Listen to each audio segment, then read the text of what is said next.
We are working to save you money as you plan those back-to-school financials. Many families are starting to budget for the school year, but you might be looking at your bank account right now and realize you spent maybe perhaps a little too much this summer than you planned. So joining us today is Mike Martinez, founder and president of the Pension Group. I feel like you're speaking to me with this topic right now, Mike, because certainly a lot of people are saying, ooh, I dipped into my summer savings. So what do I need to do to get back on track for school? Well, you know, obviously we're always trying to find deals as parents. I remember those days when my kids were young. Now they're all grown and having their own kids. But, you know, creating that back to school budget is important, you know, and some people say, you know, 10, 20, 50, $100. Again, you got to really start planning, you know, for those. So, you know, the last thing you want to do is be putting money on credit cards these days and carrying that balance. So is now really the time to kind of refuel that savings then if you look at, okay, I do have to buy books, but maybe that, you know, extra t-shirt or sweater is on sale.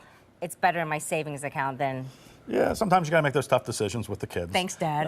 Yeah. You're not getting the Jordans, but yeah, right. you get what I'm Exactly. getting at. You get the normal shoes. But, you know, certainly, you know, people that are, you know, struggling, you know, during these periods of times, obviously setting a budget is extremely, extremely important. I tell people and kind of adhere to that. And always looking for the deals, the sales, you know, obviously, back to school, you're going to have that tax reprieve, and you know people are going to be able to save money on taxes. So there's definitely some things here in Ohio that we can do to help minimize the burden to us, all of us. You advise your clients to have a 3 to 6 month emergency fund, meaning 3 to 6 months of cash on hand, ready to go. That is easier said than done in today's day and age. Yeah, or maybe harder. I don't know. Well, yeah, exactly, exactly. But yeah, I mean, it's something that we really stress. You know, certainly, you know, people put a lot of money in their 401ks, and you should always, you know, if you have a 6% match, do at least 6%. But you know, maybe instead of doing 10, you start taking that extra 2-3% and putting that into savings until you build up a, you know, $10, $20, $30,000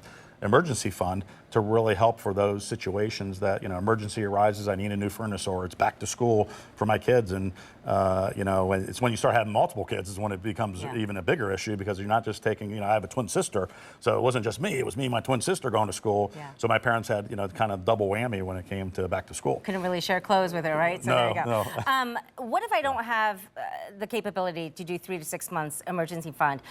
Automatic deductions. I find that helps because it's just money you don't even see. It just goes straight into something else. Well, just like your 401k at work, it's automatic deduction. So as you get a paycheck, you can set it up with your local bank, your credit union. As you get paid, that money goes straight into your savings account, which I think is extremely helpful. Because if you don't see it, it's put aside, and you're creating that emergency fund today, and so you don't have to worry about it in the future. And you know the big thing now kids do? Thrifting. It's all the rage. So there you go. There's another way to save. All right, Mike Martinez, thank you so much for joining us for your back to school advice.